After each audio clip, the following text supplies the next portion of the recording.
অনেকদিন পর পরিবারের সবার জোড়াজুড়িতে নিজের বার্থডে সেলিব্রেশন করতে গিয়েছিলাম সিদ্ধিরগঞ্জ শ্বশুরবাড়ি ক্যাফে। আমার সন্তান এখানে আস্তে আস্তে ওর প্রায় এখানে প্রতিটি স্থানে পরিচিত হয়ে গেছে।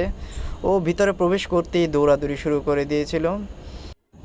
পরিবারের প্রায় সকলকে নিয়ে এসেছিলাম, ছোট বোন, ভাগ্নি, নিজের কন্যা সন্তান এবং মামাতো বোন রাইসাকে নিয়ে। এবার কেক কাটার পালা। তার আগে মোমবাতিটি জ্বালিয়ে নেওয়ার চেষ্টা করছি, অনেকক্ষণ ধরে রেখেছিলাম। তো অবশেষে জ্বললো। আমার মেয়ে তো পুরো খুশি, হ্যাপি হয়ে পুরো আমাকে জড়িয়ে ধরছে।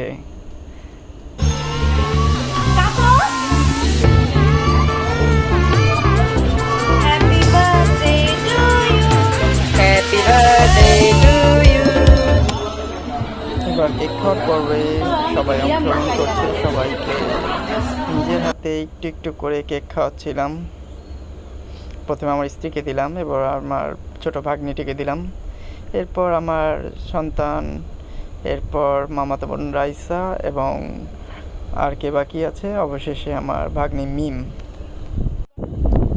আর কেউ মনে হয় বাকি নেই। এবার আমি নিজে একটু খেয়ে নিলাম।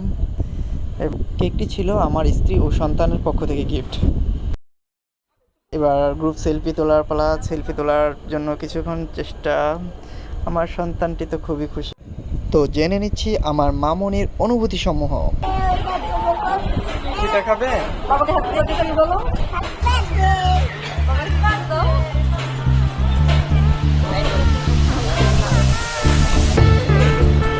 এরা মাদিকে দেখো, কফিটা খাও, কফিটা খাও, খাও।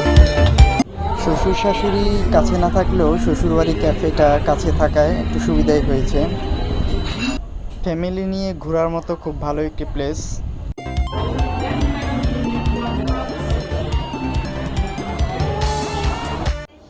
মনে হচ্ছিল যে নিজের শ্বশুরবাড়িতে এসেছি, সেভাবে টাইম স্পেন্ড করছি।